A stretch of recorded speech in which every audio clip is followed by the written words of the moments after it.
Hi there, students. I'm XS. That's little x, little s, which stands for extra sweet, because that's what I am. Today we're going to talk about Koko, Soko, and Asoko, and I'm going to give you some natural language examples that use these words. This is an important grammar point, as these are words in Japanese that you're going to use to talk about the relative spatial locations of things. This is called spatial deixis, which is only a funny word if you're emotionally 12, like me. If you wanted a clear and concise definition for these words, it's a bit like this: Koko, here; Soko, there; Asoko, over there. I've known other teachers who teach this concept just like that and then they're done. Maybe they're right to do it like that. I'm not entirely sure. I'm just a puppy. But me personally, I didn't really understand this concept until I had it broken down for me in terms of relative distances. We'll start with Koko. Here's Puppy Kohai and Puppy-chan. They're having a conversation with one another.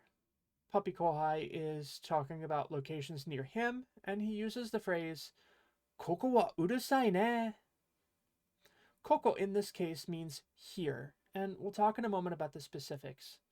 Wa is our topic particle, so the topic of the sentence is here, meaning, of course, this place, this space, the space being occupied by Puppy Kohai.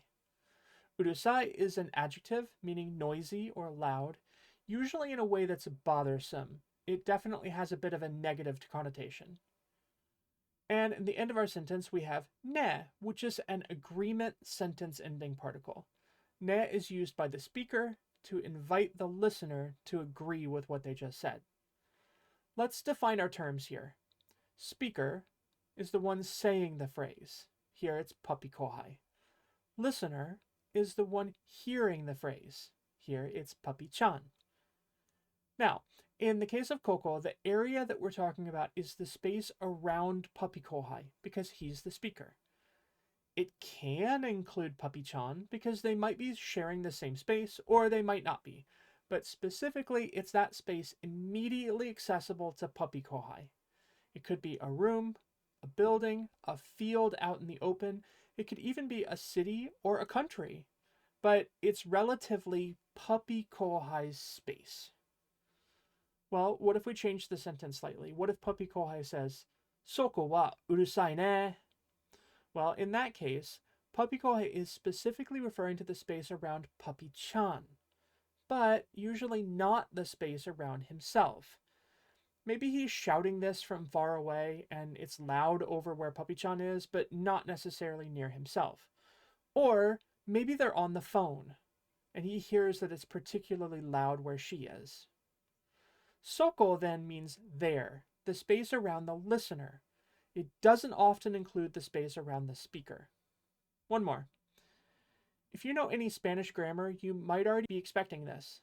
Asoko means not near either the speaker nor the listener. It's over there, away from us both.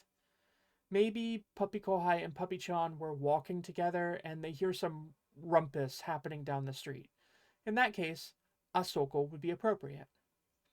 We're going to see this same pattern show up in Japanese again, too. Kore, this; sore, that; are, that thing over there.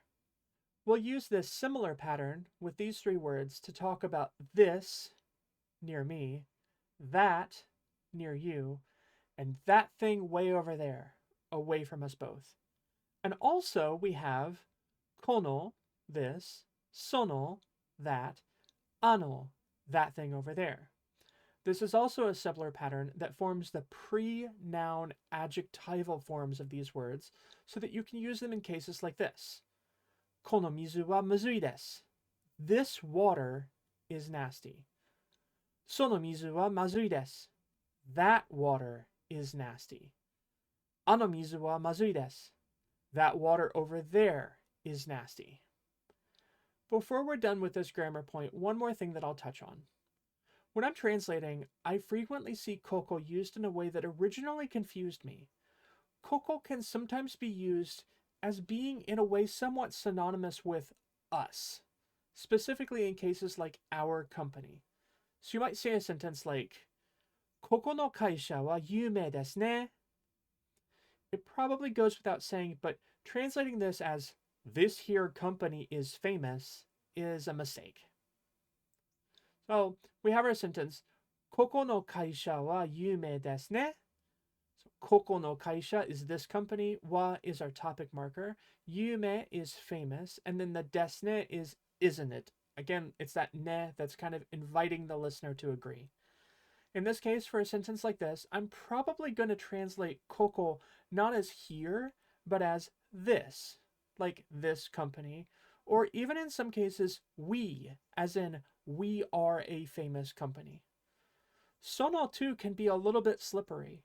In writing, sono appears frequently to describe something, but it's not often really clear who is meant to be the listener in such a case. So if I saw a sentence like this, その問題は無理です。その問題, that problem, maybe that problem. We'll come back to this.